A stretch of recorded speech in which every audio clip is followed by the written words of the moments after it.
பேரன்பு கொண்ட சொந்தங்கள் யாவருக்கும் வணக்கம். இன்னைக்கு ஒரு முக்கியமான ஒரு வழக்கு சம்பந்தமா தான் நம்ம பார்க்க போறோம். வழக்குனா ஆர்டிஐல ஆணையத்துக்கு போன வழக்கு. அந்த ஆணையத்துக்கு போனதுக்கு அப்புறம் தனக்கான இழப்பீட மனுதாரர் பெற்றுக்கொண்டிருக்கிறார்.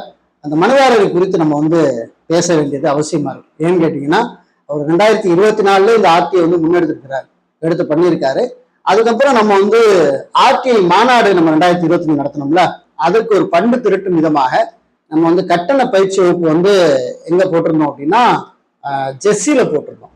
அந்த நாட்கள்ல 3 நாள் நம்ம அங்கே நம்ம அந்த பயிற்சி வகுப்பு நடத்தணும், அங்கே தங்கி. அந்த வகுப்புக்கு கட்டணம் செலுத்தி கலந்து கொண்டாங்க ஒரு ஐயா, மதிப்புக்குரிய திரு ருத்ரகுமார் அவர்கள். அவங்க எப்படி அங்க கலந்துக்கிட்டாங்க அப்படின்னா, உண்மையாலுமே பிளைட்ல இறங்கி அந்த வகுப்புல கலந்துக்கிட்டாங்க. உண்மையாலுமே அந்த 3 நாள் வகுப்புக்கு அவங்க வரும்போது யாரோ ஒருத்தங்க என்னமோ பண்றாங்க, அதை தெரிஞ்சுக்கலாம் தான் அவங்க வந்தது. ஆனா அந்த 3 நாள் எங்களுடைய பழக்க வழக்கங்கள், நாங்க அவர்கிட்ட அணுகுமுறை, அதே மாதிரி அவரு பார்த்த சில விஷயங்கள் எல்லாம் எங்க டீம்ல ரொம்ப அவருக்கு பிடிச்சு போய் அவர் என்ன ஆயிட்டார் அப்படின்னா, எங்க டீமோட ஐக்கியமாயிட்டார். எங்க டீமோட ஐக்கியமாயி இப்ப எங்க டீம்ல தான் இருக்காரு. தமிழ்நாடு ஆர்டி ஆர்வலர் இயக்கத்துலதான் அவர் இருக்கார். தென்காசியில இப்ப நாங்க நடத்தணும் இல்லையா, அதுக்கு ஐயா வந்துட்டாங்க. இப்படி எங்கெங்கெல்லாம் நம்ம வகுப்பு நடத்துறோமோ அங்கெல்லாம் இப்ப ஐயா கலந்து கொள்ள அவங்க ரொம்ப முனைப்பு காட்டிட்டு இருக்காங்க. நம்ம டீம்ல ஒருத்தரா மாறிட்டாங்க. உண்மையாலே மாநாட்டுக்குலாம் ஐயாவோட பங்கு ஒரு சிறப்பான பங்கா இருந்துச்சு. சோ இவங்க எல்லாம் கொஞ்சம் ஏஜ்ல உள்ள மேல உள்ளவங்க. அப்படிப்பட்ட நபர்களும் இந்த தகவல் பெறும் உரிமை சட்டத்தை எடுத்து ஜெயிக்கிறாங்க. அப்படிங்கிற போது அதற்கான ஒரு ஒரு ஒரு உந்துதல் சக்தி நமக்கும் கிடைக்குது. ஆகவேதான் அந்த ஒரு தகவலை நம்ம பேச வேண்டிய ஒரு தேவை இருக்கு. இந்த வழக்கு சம்பந்தமா நம்ம பார்க்கலாம், என்ன ஜட்ஜ்மெண்ட் வந்துச்சு, எதுக்காக ஆர்டிஐ பதிவு பண்ணிட்டாங்க ஐயா அப்படிங்கிறதையும் இந்த வீடியோல நம்ம ஓரலாம் பார்க்கலாம். இப்போ நம்ம சேனலை முதல்ல பாக்குறீங்கன்னா மறக்காம சப்ஸ்கிரைப் பண்ணி சப்போர்ட் பண்ணுங்க. இது போன்ற பதிவுகள் உங்களுக்கு தொடர்ந்து வரணும் அப்படின்னு நினைச்சீங்கன்னா பெல் ஐகானை கிளிக் பண்ணி வச்சுங்க. அப்போ நோட்டிபிகேஷன்ல தகவல் உங்களுக்கு உடனே சேரும். சரி, வாங்க வீடியோக்குள்ள போலாம்.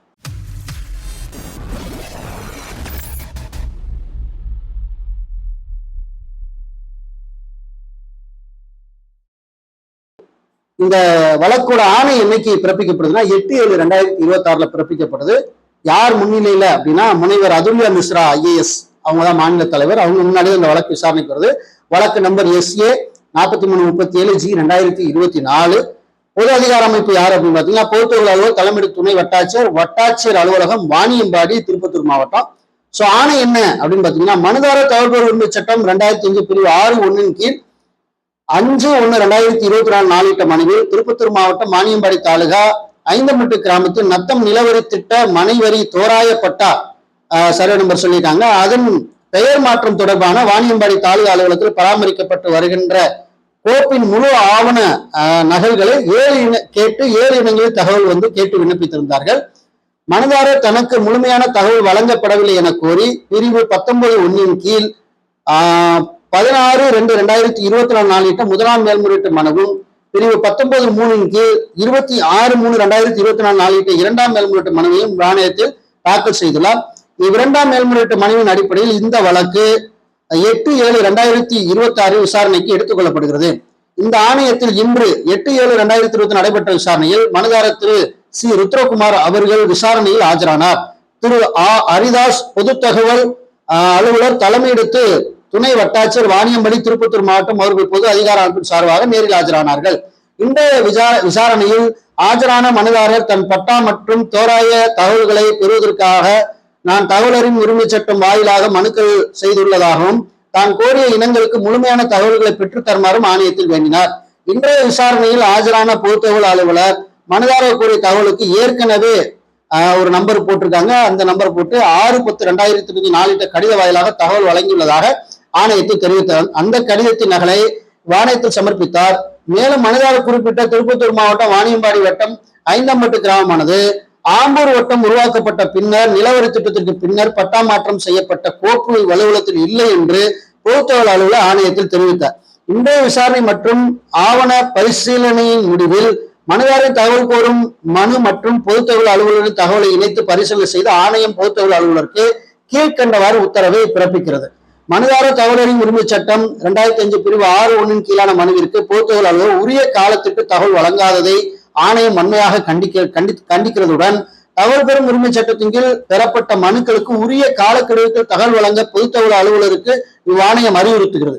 மேலும் மனுதாரருக்கு உரிய காலத்திற்கு தகவல் வழங்காதால் மனுதாரருக்கு ஏற்பட்டுள்ள மன உளைச்சலை ஈடு செய்யும் பொருட்டு இந்த ஆணை கிடைக்கப்பெற்ற ஒரு வார காலத்திற்குள் மனுதாரருக்கு உரிய தகவல் வழங்காத பொதுத்தகவல் அதிகார அமைப்பு தகவல் உரிமை சட்டம் 2005 பிரிவு 19(8)B கீழ் மனுதாரருக்கு இழப்பீடாக ரூபாய் 5000 வழங்கவும், மேற்படி தொகையினை மனுதாரர் பெற்றுக் கொண்டதற்கான ஆதாரத்துடன் கூட அறிக்கை நகலினை மனுதாரருக்கு தகவல் வழங்கப்பட்டதற்கான அறிக்கை நகலினையும் இவ்வாணையத்திற்கு 19(8)2026 என்று நேரில் ஆஜராகி சமர்ப்பிக்குமாறு தற்போது பொதுத்தகவலுக்கு உத்தரவிடப்பட்டிருக்கிறது.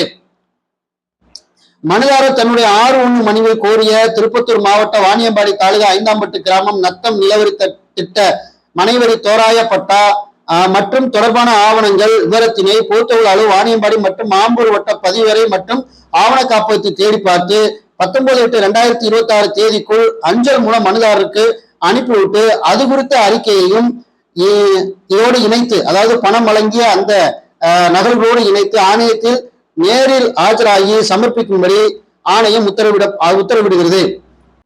மேலும் மனுதாரர் கோரிய திருப்பத்தூர் மாவட்டம் வாணியம்பாடி தாலுகா 5ஆம்பட்டு கிராமம் நத்தம் நிலவரி திட்ட மனைவரை தோராய பட்டா மற்றும் அது தொடர்பான ஆவணங்களின் விவரங்கள் கிடைக்கப்பெறவில்லை எனில் பொதுத்தகவல் அலுவலர் வாணியம்பாடி மற்றும் ஆம்பூர் வட்ட பதிவரை மற்றும் ஆவண காப்பகத்தை தேடி பார்த்து கிடைக்கப்பெறவில்லை என ஆணை உறுதி பிரமாண பத்திரம் தயார் செய்து மனுதாரருக்கு ஒப்புகை அட்டையுடன் கூடிய பதிவஞ்சல் மூலம் அனுப்பி அதனை மனுதாரர் பெற்றுக் கொண்டதற்கான ஒப்புகை அட்டை நகலினை மேற்படி ஆணை உறுதி பிரமாண பத்திரத்தின் நகலையும் 19/8/2026 அன்று ஆணையத்தில் நேரில் ஆஜராய் சமர்ப்பிக்குமாறு தவறும் பட்சத்தில் தகவல் பெறும் உரிமை சட்டம் 2005 பிரிவு 20(1)22 மற்றும் 19(8)B கீழான நடவடிக்கைக்கு உள்ளாக நேரிடும் என்று பொதுத்தகவல் அலுவலருக்கு உத்தரவிடப்படுகிறது.